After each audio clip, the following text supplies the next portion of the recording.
Most people don't struggle because they lack intelligence. They struggle because their words don't land. You can have good ideas. You can be thoughtful, capable, and well-intentioned. And still, when you speak, people interrupt you. They misunderstand you. Or worse, they politely nod and move on. If that's ever happened to you, this audiobook is for you, because the truth is simple but uncomfortable. People don't listen to logic first. They listen to emotional signals. They listen to how grounded you are, how clear you sound, how much control you have over yourself when you speak. I learned this lesson through someone very close to me, a friend I've known for years. Let's call him Alex. Alex was smart, reliable, the kind of person everyone said was solid. But in meetings, his ideas rarely stuck. He explained too much. He spoke too fast. When challenged, he defended instead of deciding. And slowly, without anyone saying it out loud, people stopped really listening. Not because Alex wasn't good enough, but because his communication carried uncertainty. What changed everything wasn't a speaking trick. It wasn't a loud confidence. It wasn't learning fancy words. It was understanding the psychology behind why people listen or don't. Alex began to notice something most people never see. Every time you speak, you're transmitting an emotional state before you transmit information. Clarity signals leadership. Calm signals control. Hesitation signals doubt, even when your idea is right. As Alex trained himself to speak with intention instead of impulse, something subtle happened. People stopped interrupting. Conversations slowed down. His words started carrying weight. Not because he spoke more, but because he spoke differently. This audiobook is about that shift. Not how to impress, not how to dominate conversations, but how to speak so people actually listen. Over the next hour, you'll learn the psychological principles that govern human attention, trust, and authority in communication.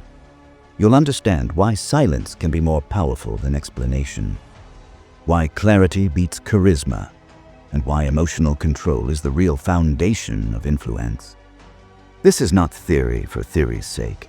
Every idea here can be applied today, at work, in relationships, in difficult conversations, and in moments where your words truly matter. And as you listen, you may start to recognize yourself in Alex's story. Moments where you spoke too fast, moments where you over-explained, moments where you felt unheard and didn't know why. That recognition is not a weakness. It's the beginning of mastery. Because when you understand the psychology of communication, you don't just speak better, you change how people experience you. Before we continue, there's one small request.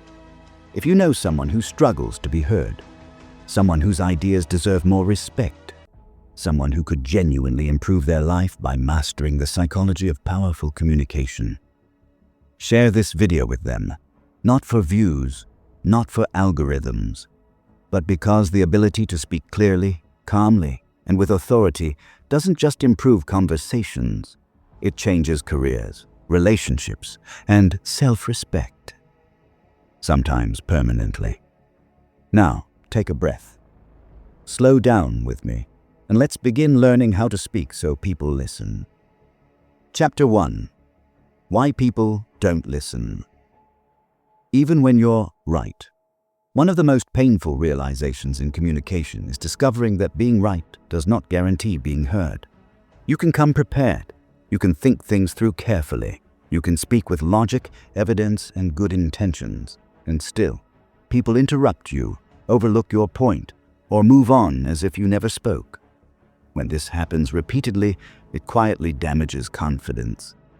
You start questioning your ideas, your intelligence, even your value in the room.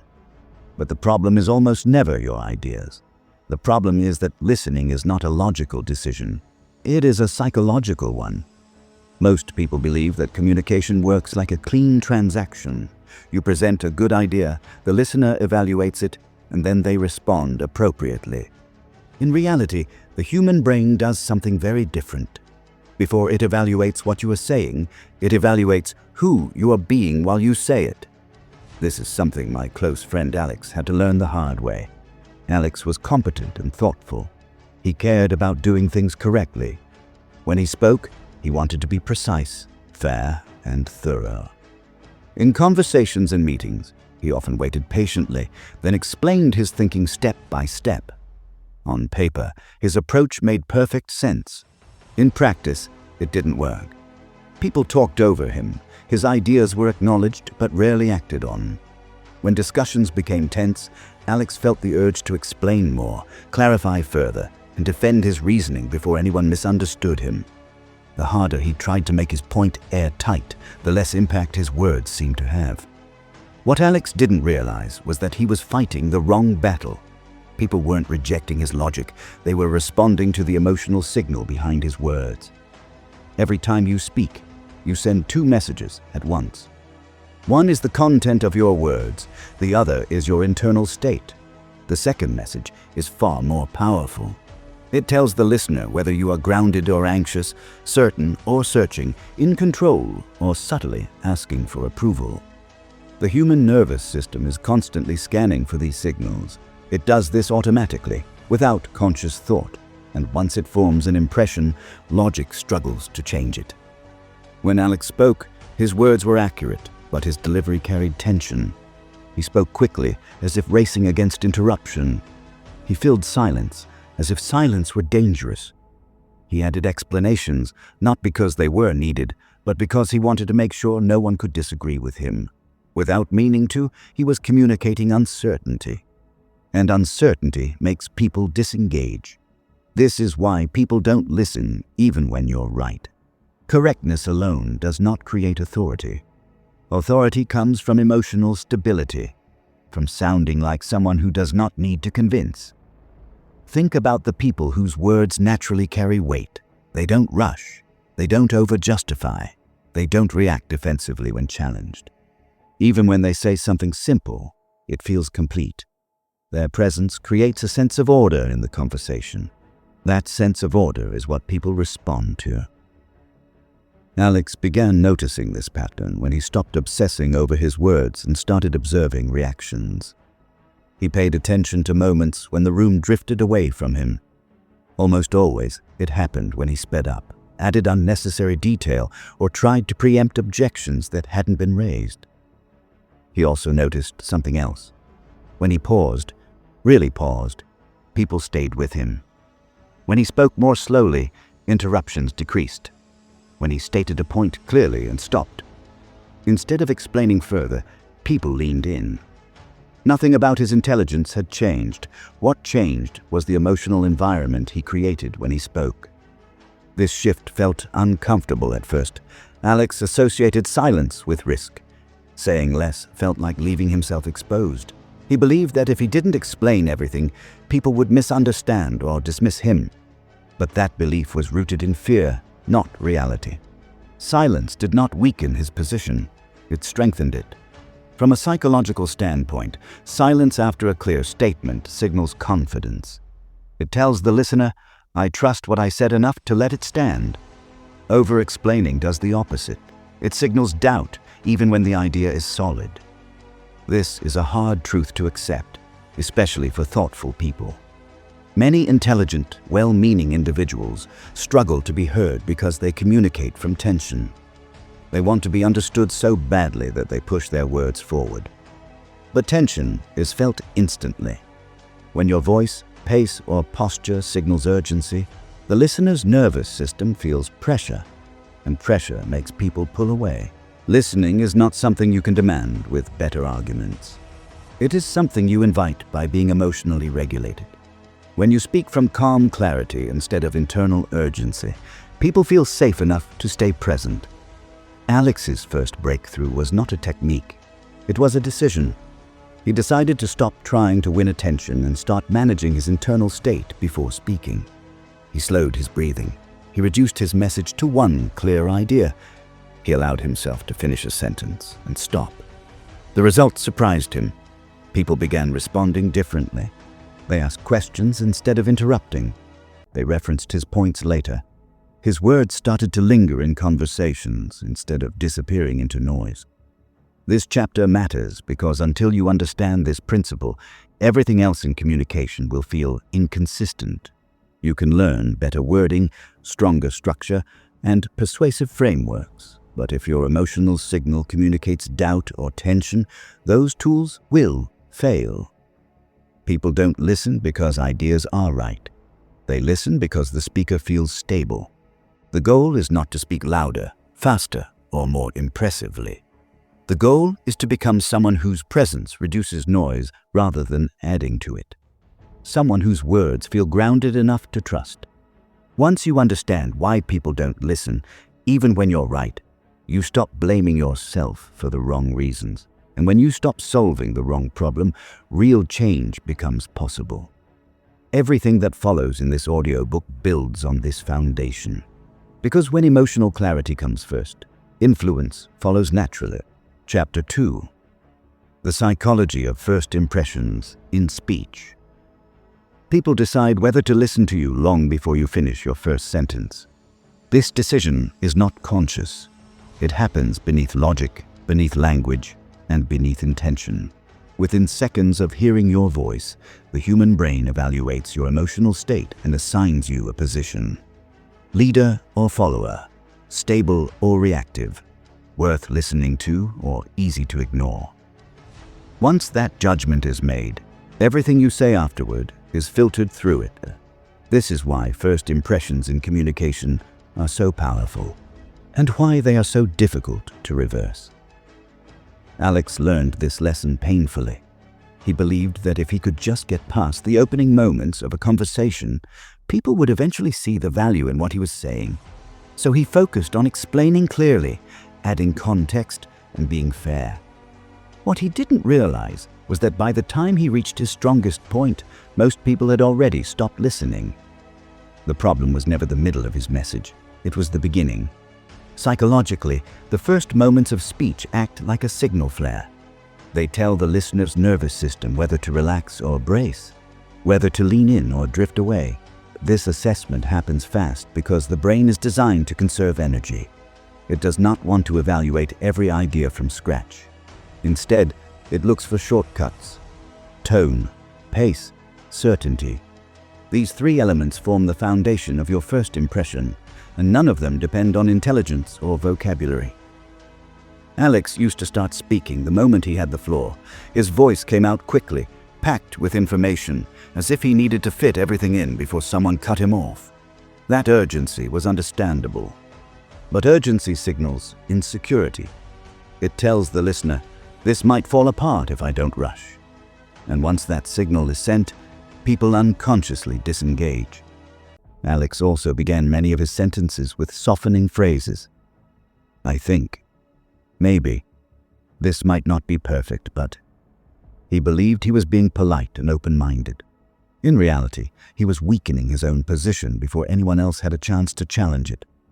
The brain interprets this kind of language as a lack of internal alignment. And when alignment is missing, attention fades. The turning point came when Alex stopped trying to be immediately likable and started focusing on being internally steady. He practiced something deceptively simple: slowing down before he spoke. Not dramatically, just enough to let his body settle. That pause changed everything. When Alex began speaking after a brief moment of stillness, his voice sounded different, lower, calmer, more deliberate. He wasn't saying anything smarter, but he was signaling control. Control is one of the most powerful psychological cues in communication. When people sense it, they relax, and relaxed minds listen better. Another shift Alex made was deciding his point before opening his mouth. Previously, he spoke to discover his idea out loud. Now he took a few seconds to clarify his message internally. That internal clarity translated outward. The first sentence became shorter, cleaner, more complete. Instead of opening with explanation, he opened with a statement. The effect was immediate. Interruptions decreased. People waited for him to finish. Not because they were being polite, but because his opening created expectation rather than noise. This is the hidden psychology of first impressions in speech. You are not evaluated on how much you know. You're evaluated on how settled you appear while speaking. People associate calm delivery with competence. even when they don't realize it. They associate scattered delivery with uncertainty, even when the idea is strong. This bias is automatic, and no amount of logic can override it once it's triggered. That's why the opening moments matter so much. Alex also learned that first impressions are not about dominance. They are about emotional leadership. Emotional leadership means setting the tone of the interaction rather than reacting to it. When Alex stopped mirroring the nervous energy of the room and instead brought his own calm, conversations slowed. Decisions became clearer. People responded to him instead of managing him. For the listener, this felt like relief. You can apply this immediately. Before speaking, ask yourself one question. What emotional state am I transmitting right now? Not what words you are choosing, but what state you are in. If you feel rushed, pause. If you feel defensive, breathe. If you feel uncertain, simplify. The goal is not perfection. The goal is coherence. A coherent speaker is someone whose words, tone, and internal state are aligned. That alignment is felt instantly, and it forms the foundation of trust.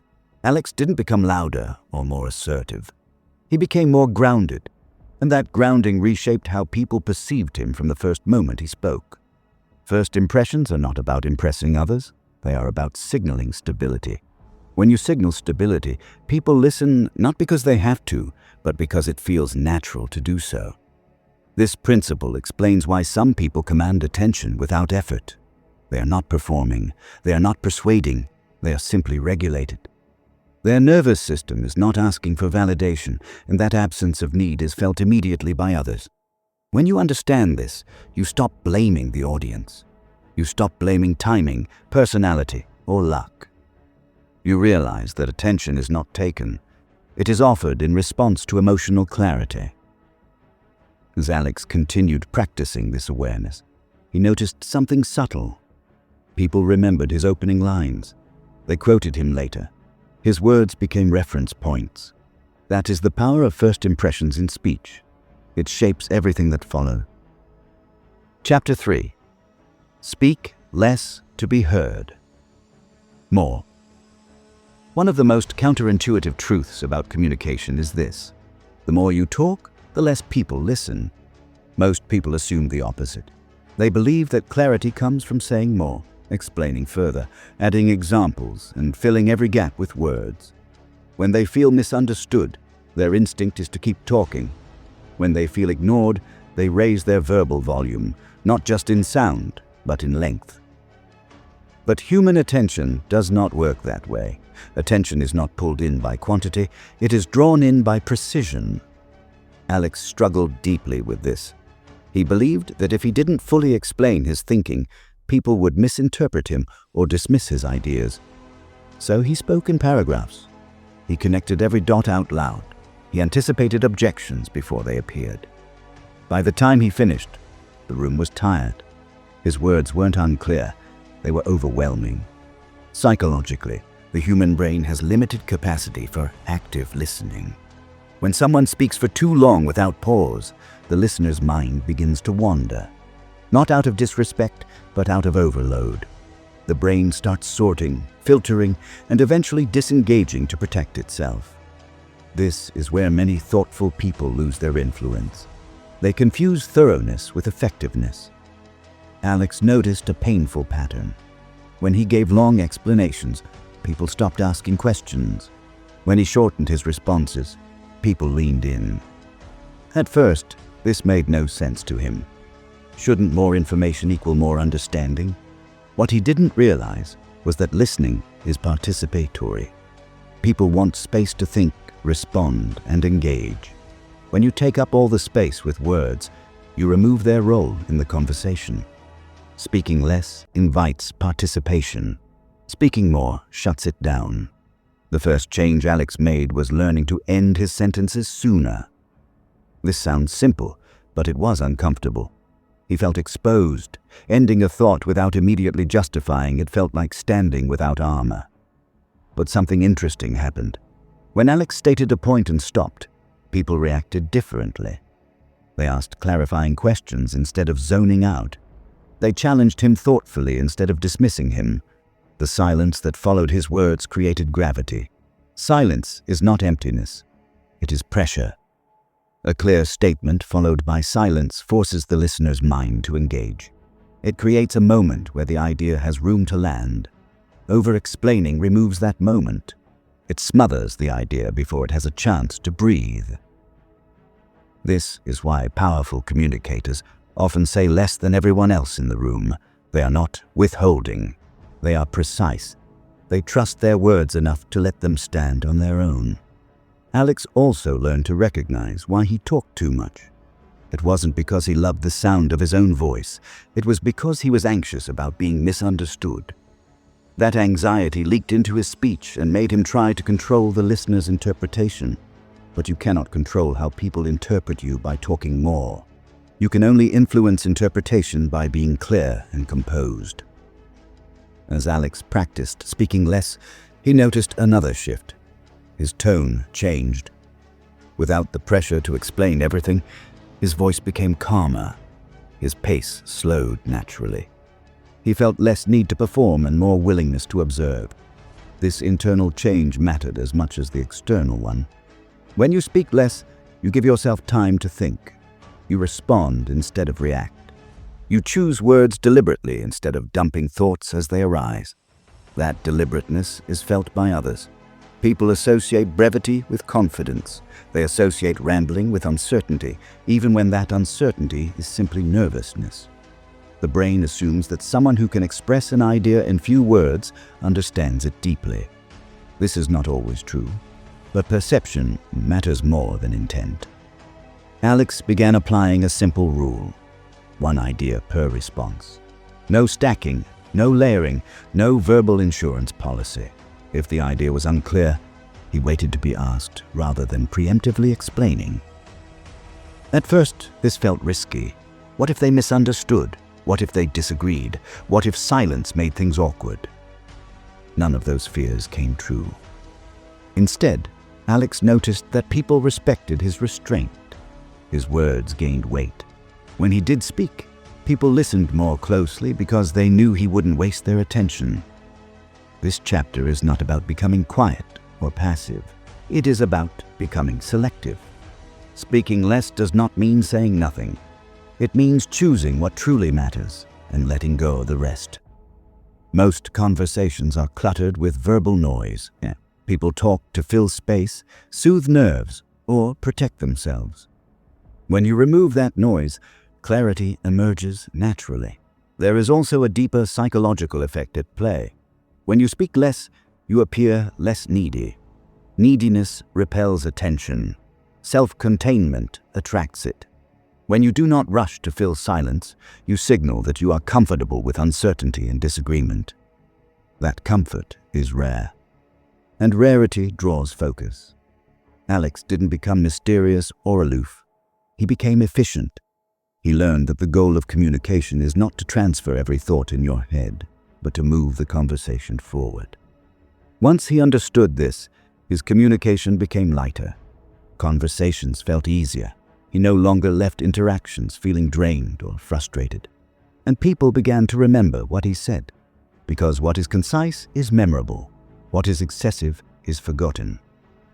As you move forward, remember this: your influence grows not when you add more words, but when you remove the unnecessary ones, when you trust clarity over coverage, when you let silence work for you instead of fearing it. Speaking less is not a loss of control. It is a sign that you finally have it. Chapter 4. Emotional Control. The Hidden Language. People trust. There is a language people respond to more than words, and most never realize they are speaking it. It is the language of emotional control. Long before someone decides whether your idea is valuable, they decide whether you feel stable.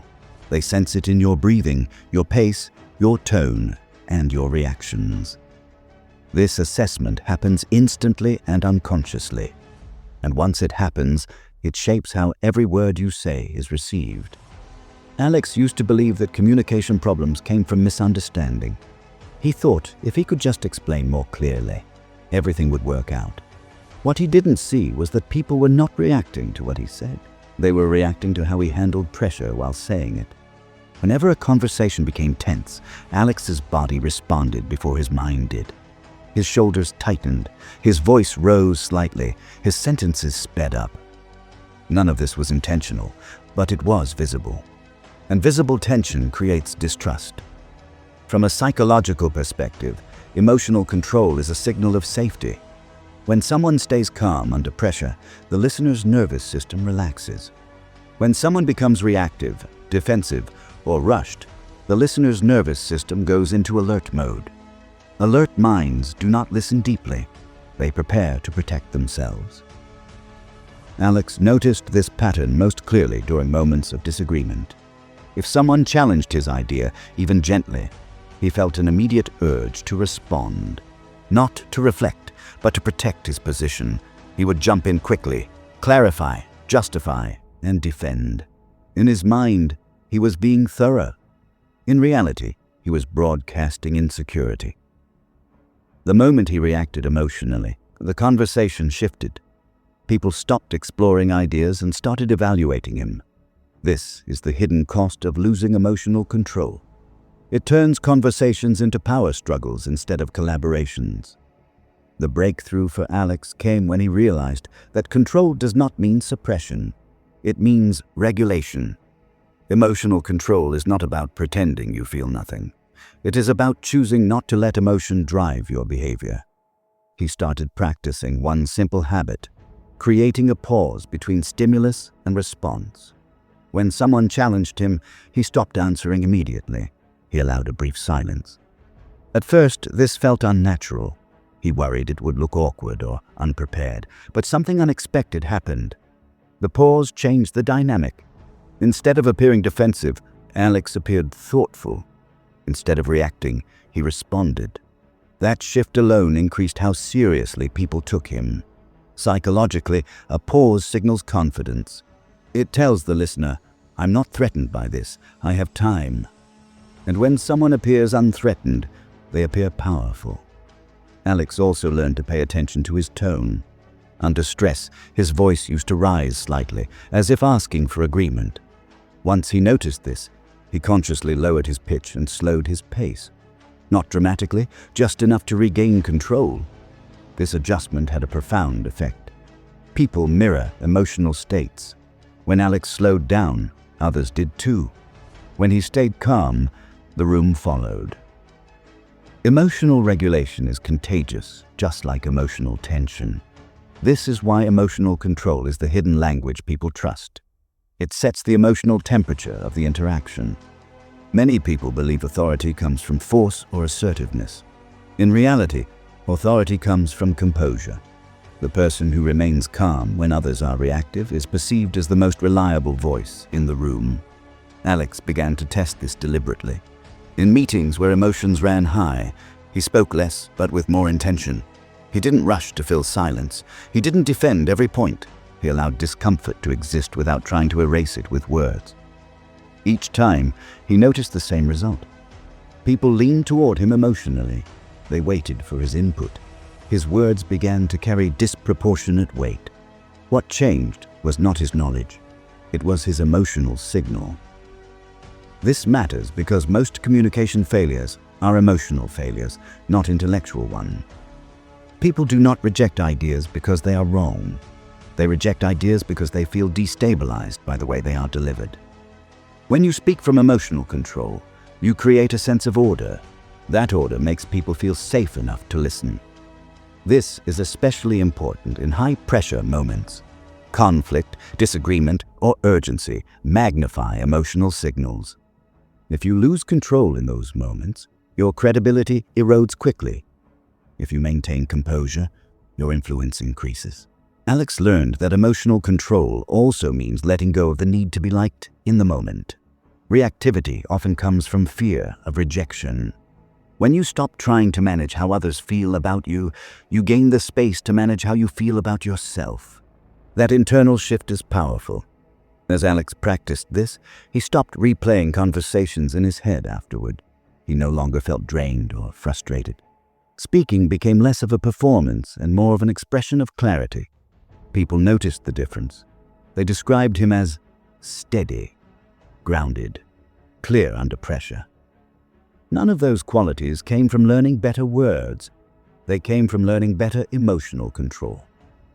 This chapter is not about becoming cold or detached. It is about becoming regulated. There is warmth in calm. There is strength in restraint. There is trust in composure. When you master emotional control, your words no longer compete for attention. They invite it. People trust those who can hold themselves together when it matters. And once that trust is established, listening becomes effortless. Emotional control is not something you demonstrate by force. It is something people feel the moment you speak. And when they feel it, they listen. Chapter 5. The power of clear structure in communication.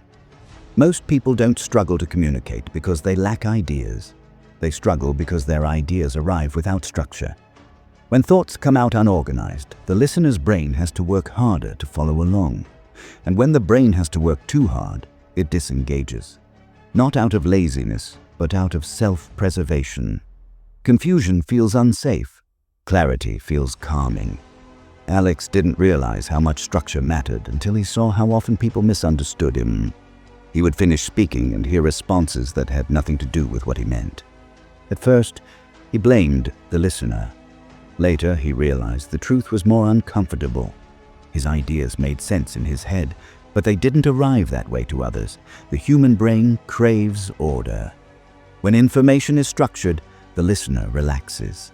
When it's scattered, the listener becomes uneasy. This is not about intelligence. It's about cognitive load. Every conversation asks the listener to track context, intention, and outcome. When those elements aren't clearly signposted, attention fades. Alex used to speak the way he thought. His mind jumped between context, detail, and conclusion. He assumed others would follow, but they couldn't see inside his head. Without realizing it, he was asking people to assemble the message themselves, and most people won't do that work. Clear structure does the work for them. The turning point came when Alex began to organize his thoughts before speaking. Not perfectly, not with scripts, just enough to know 3 things: where he was starting, what he was saying, and what he wanted next. This alone transformed how people responded. Instead of launching into background, he began with the point. Instead of circling around decisions, he named them. Instead of leaving conversations open-ended, he clarified outcomes. The effect was immediate. People stopped asking him to repeat himself. Meetings moved faster. His words created momentum instead of friction. Psychologically, structure signals competence. It tells the listener, this person knows where they're going. And when someone knows where they're going, others are more willing to follow. Most unstructured speech comes from fear. Fear of being misunderstood. Fear of leaving something out. Fear of being challenged. That fear drives people to say everything at once. But saying everything is the fastest way to lose attention. Structure is not about saying more. It's about saying things in the right order. Alex adopted a simple internal framework. Before speaking, he silently asked himself 3 questions. What is the situation? What is the point? What is the action? He didn't announce this framework out loud. He just let it guide his delivery. When he spoke, his words became easier to follow. His sentences connected. His message landed. Listeners didn't have to guess what mattered. It was obvious. Clear structure also reduces resistance. When people know where a conversation is headed, they feel safer participating. Ambiguity creates tension. Structure releases it. This is especially important in professional settings, where uncertainty often triggers defensiveness. Alex noticed that when he structured his communication, people stopped pushing back emotionally. Disagreements became more focused. Conversations felt collaborative instead of chaotic. This is because structure separates ideas from identity. When your message is clear, it feels less personal. People can respond to the content without feeling attacked or confused. Structure also changes how you are perceived. People began describing Alex as clear and decisive. Not because he suddenly knew more, but because his thoughts arrived in a form others could easily process. This matters because clarity builds trust faster than charisma ever will. Many people believe communication is about expression. In reality, it's about transmission. If the message doesn't arrive intact, expression doesn't matter. Alex also learned that clear structure requires letting go of unnecessary detail. Not everything needs to be said. Not every thought needs airtime. The listener only needs what helps them understand and act. Once Alex embraced this, he stopped narrating his thinking process. He shared conclusions, not confusion. When people wanted more detail, they asked. And when they asked, they were already engaged. This reversed the dynamic. Instead of chasing attention, Alex attracted it. Clear structure also protects you under pressure. When emotions rise, structure becomes an anchor. It keeps you from rambling, defending, or reacting impulsively. It gives you a path to follow when your nervous system is activated. Alex noticed this during difficult conversations. Even when challenged, he stayed oriented. He didn't get lost in explanation. He returned to the structure: situation, point, action. That consistency made him steady, and steadiness made him trustworthy. Structure is not rigidity, it's guidance. It helps both you and the listener stay aligned. Without it, communication becomes exhausting. With it, communication becomes efficient. This chapter matters because clarity is not a personality trait. It's a discipline, one that can be practiced, one that changes how people experience you. When your words are structured, people don't have to work to understand you. And when people don't have to work, they listen willingly. Alex didn't become more talkative. He became more intentional. And as his structure improved, so did his influence. Because in the end, people don't follow the most passionate voice. They follow the clearest one. Chapter 6. Stop explaining. Start starting. One of the fastest ways to lose authority is to explain yourself when no explanation is required. Most people don't realize they're doing it. They think they're being helpful, transparent, or thorough. In reality, they're signaling uncertainty. They're telling the listener, "I'm not fully sure this will stand on its own, so let me support it with more words." That signal is subtle, but powerful. Alex fell into this pattern constantly. Whenever he made a suggestion, he immediately followed it with reasons, background, and justifications. If someone raised an eyebrow, he added more detail. If there was silence, he filled it with clarification. His instinct was to protect the idea by surrounding it with explanations. But explanations didn't protect his ideas, they weakened them. Psychologically, explaining too much changes the power dynamic of a conversation.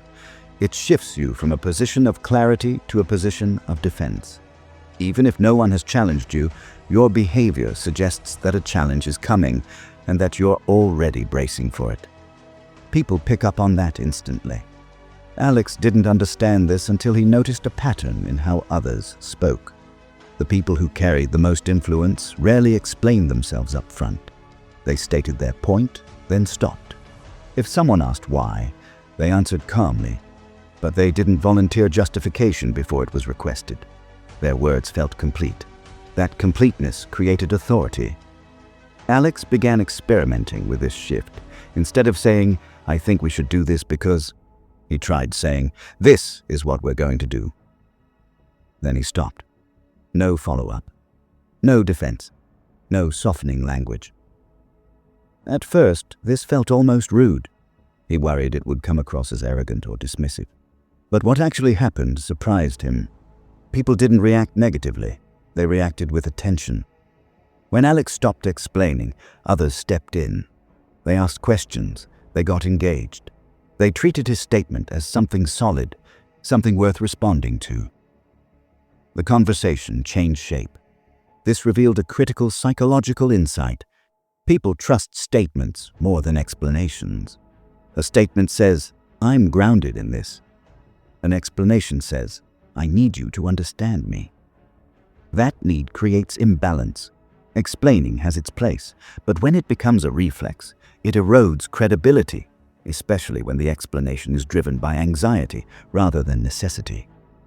Alex realized that much of his explanation came from fear.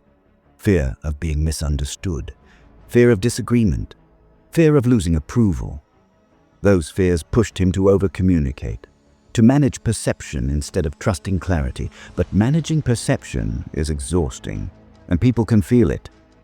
As Alex practiced stating instead of explaining, he noticed his internal state shift. He felt less tense. He no longer rehearsed conversations in his head afterward.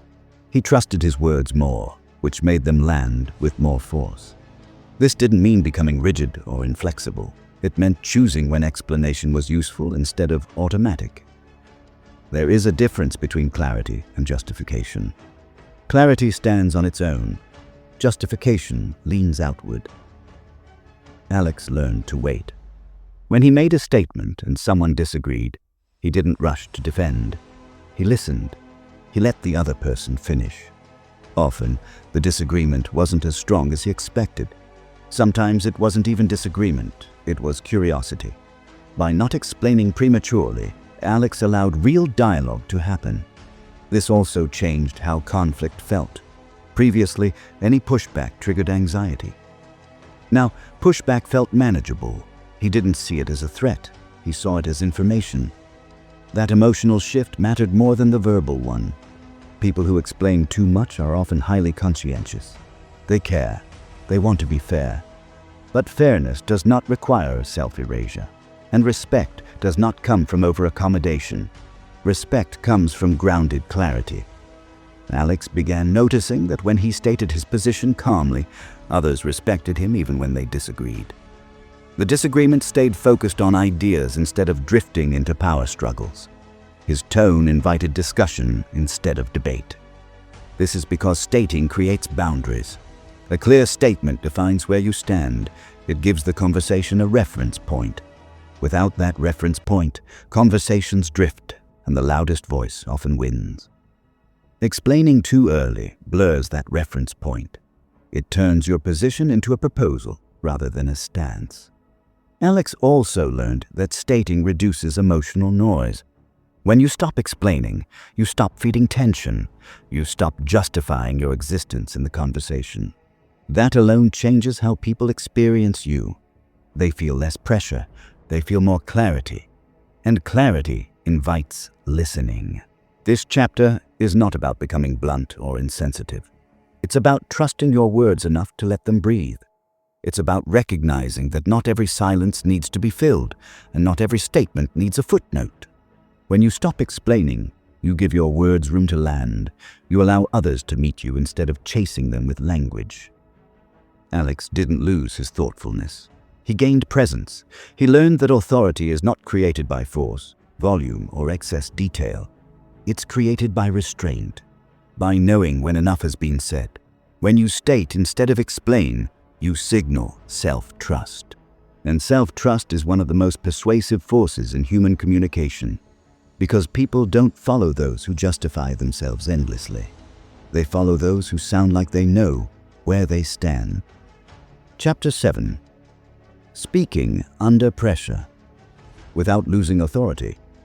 Pressure reveals how you truly communicate, not when things are calm, not when conversations are friendly, but when you are challenged, questioned, or put on the spot. This is where most people lose authority, not because they lack answers, but because they lose control of themselves. Alex used to dread these moments, a sudden question in a meeting, a sharp objection, a direct challenge that caught him off guard. His mind would race ahead of his words, his body would tighten, and before he knew it, he was reacting instead of responding. Under pressure, Alex spoke faster. He explained more. He defended his position aggressively or apologized unnecessarily. Each reaction weakened his presence. Even when his point was valid, it sounded unstable. The problem wasn't intelligence. It was emotional reactivity. Under pressure, the human nervous system defaults to protection, fight, flight, or appease. In conversation, this shows up as arguing, withdrawing, or over-accommodating. None of these responses inspire trust. People do not look for the fastest answer in high-pressure moments. They look for the steadiest one. Alex didn't understand this until a pivotal moment. During a tense meeting, his proposal was questioned directly, not politely, not gently. It was a challenge meant to test him. The old Alex would have rushed in, explaining every detail, trying to prove himself. This time, he did something different. He paused, just for a moment. That pause felt long to him, but it changed the entire dynamic of the room. Instead of appearing defensive, he appeared composed. Instead of scrambling, he appeared deliberate. When he finally spoke, his answer was shorter than usual.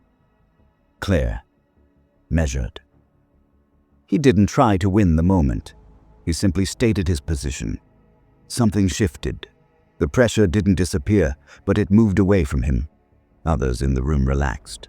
The conversation slowed.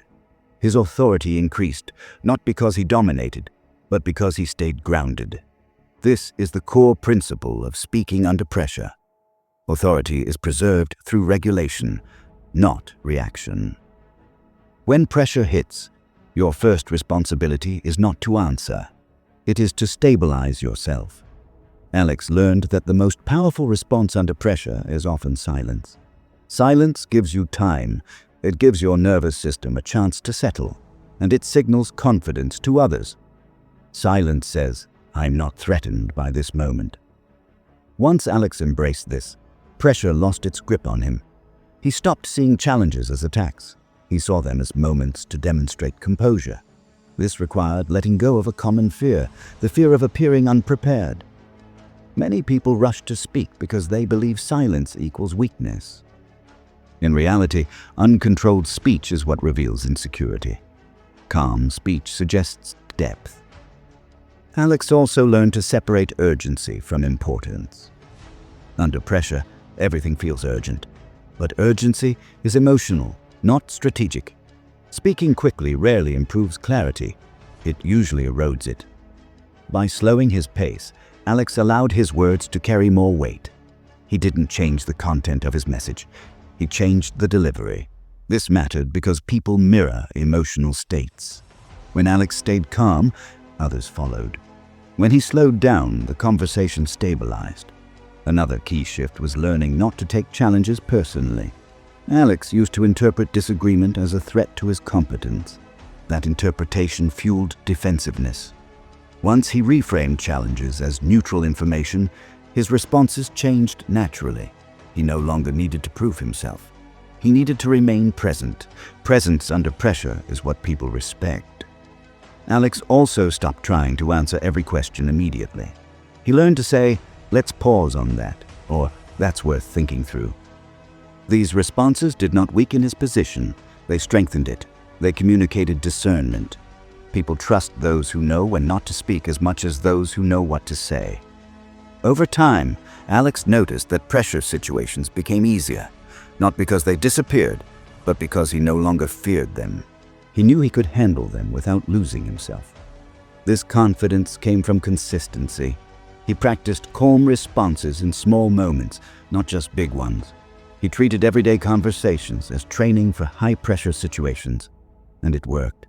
When pressure arose, his body knew what to do. Slow down, breathe, respond with intention. This chapter matters because pressure is unavoidable. If you only communicate well when things are easy, your influence will be fragile. Real authority is tested when stakes are high. People remember how you behave under pressure more than what you say. They remember whether you stayed composed or became reactive, whether you listened or rushed, whether you held the space or tried to escape it. Alex didn't become fearless. He became regulated. That regulation allowed him to speak with authority even when challenged. His words no longer collapsed under scrutiny. They held. Speaking under pressure is not about winning arguments. It's about maintaining alignment with yourself. When you do that, others feel it. And when they feel it, they listen. pressure no longer becomes a threat. It becomes an opportunity to demonstrate clarity. And clarity, under pressure, is the clearest signal of leadership. Chapter 8. Becoming someone. People naturally listen to. At a certain point, communication stops being about techniques and becomes about identity. You can learn how to pause. You can learn how to structure your thoughts. You can learn how to speak under pressure. But if those skills remain things you do, rather than expressions of who you are, they will feel fragile. They will work sometimes and disappear when you're tired, stressed, or uncertain. Real mastery begins when listening to you feels natural to others. Alex reached this realization slowly. Over time, people began responding to him differently, not just in meetings or difficult conversations, but in everyday moments. They waited for his input. They asked for his perspective. His words no longer needed effort to be heard. What changed was not his personality. It was his internal posture. Alex stopped thinking of communication as something he had to manage moment by moment. Instead, he focused on becoming the kind of person whose presence made clarity easier. This is the final shift. People don't listen to words. They listen to consistency. Consistency between what you say and how you carry yourself. Consistency between your pace and your intent. Consistency between your emotional state and your message. When those elements align, people feel it instantly. They don't analyze it. They respond to it. Alex noticed that the more he trusted himself, the less he needed techniques. He no longer reminded himself to slow down. He was already calm. He no longer forced brevity. He spoke only when something mattered. Silence stopped feeling strategic and became natural. This is what it means to be someone people naturally listen to. It doesn't come from trying to sound impressive. It comes from being grounded. Alex also realized that this kind of presence requires letting go of performance. When you perform, you monitor yourself constantly. You worry about how you're being received. That monitoring creates tension, and tension breaks alignment. When Alex stopped performing, conversations became easier. He listened more deeply. He spoke less reactively. He no longer entered interactions trying to win or prove himself. He entered them to be clear. This clarity had ripple effects beyond communication. His relationships felt calmer. Work became less draining. He stopped replaying conversations in his head, wondering what he should have said differently, because he trusted what he did say. Another important realization was that being listened to is not about dominance. It's about emotional leadership. Emotional leadership means you regulate yourself so others don't have to. When Alex stayed calm, others relaxed. When he stayed focused, conversations stayed on track. When he didn't chase approval, people offered respect freely. This is why people often listen most closely to those who speak the least. Not because they are mysterious, but because their words feel intentional. Alex didn't try to control conversations anymore. He allowed them to unfold, stepping in only when he had something real to add. That restraint made his contributions more valuable. People began to associate his voice with clarity. This is not a trick. It is the result of alignment. To become someone people naturally listen to, you must be willing to release urgency. Urgency comes from fear of being overlooked. But when you stop fearing being overlooked, your presence changes. Alex accepted that not every thought needed expression. Not every moment required input. He became comfortable with being silent without disappearing. That comfort was felt by others. There is a psychological principle at work here. Humans are drawn to stability. We trust people who seem anchored within themselves. When someone is anchored, their words feel safe to receive. Alex didn't become perfect. He still had moments of tension. But those moments no longer defined him. His baseline shifted. Calm became his default. Clarity became his habit, and habits shape identity. This chapter matters because it reframes the goal. The goal is not to master communication as a skill. The goal is to master yourself, so communication becomes an extension of that mastery. When you do that, you stop asking, "How do I make people listen?" and you start noticing that they already are. People listen because your presence reduces noise. because your words arrive without pressure, because your silence feels intentional, not empty. Alex didn't chase influence. Influence followed him. This is available to you as well. Not through force or imitation, but through consistency. By practicing calm. By choosing clarity. By trusting yourself enough to speak only when it matters. When your internal state is stable, your words carry weight without effort. That is what it means to master the psychology of powerful communication. And once you reach this point, listening is no longer something you have to earn. It becomes the natural response to who you are. At the beginning of this audiobook, the problem may have sounded familiar but frustratingly vague. You had ideas, you had thoughts worth sharing, and yet, too often, people didn't seem to listen. Conversations slipped past you.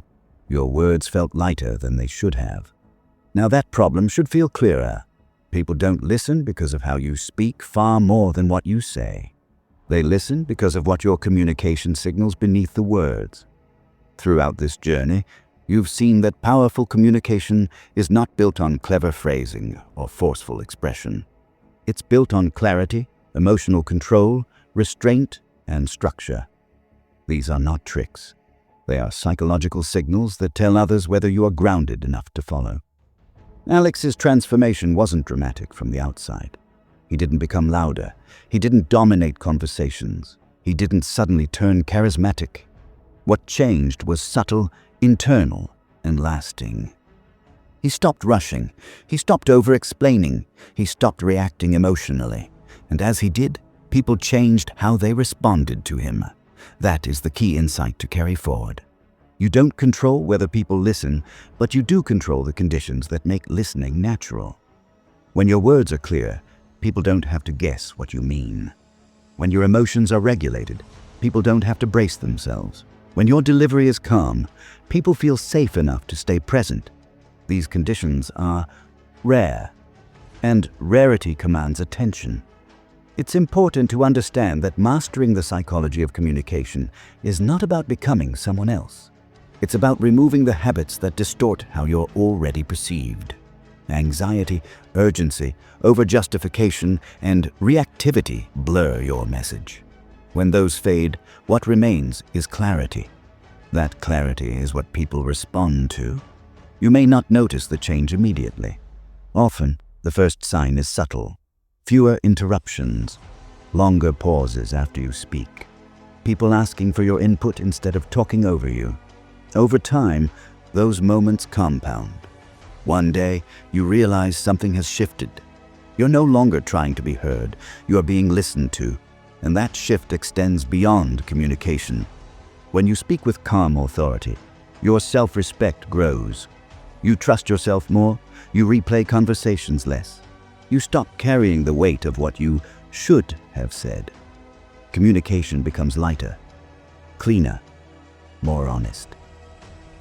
As you move forward, remember that mastery doesn't require perfection. There will be moments when you rush, moments when you explain too much, moments when pressure pulls you off balance.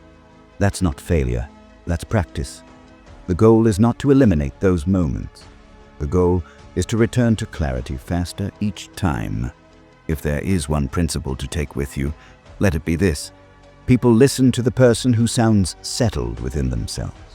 That quality cannot be faked, but it can be cultivated. Slow down. Speak less. Choose clarity over coverage. Respond instead of react. Do this consistently, and communication stops being a struggle. It becomes an extension of who you are. And if this audiobook helped you see communication differently, consider sharing it with someone who needs it, someone whose ideas deserve more space, someone who struggles to be heard but has something meaningful to say.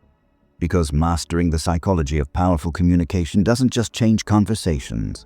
It changes confidence. It changes relationships. And for many people, it changes the direction of their lives. Thank you for listening.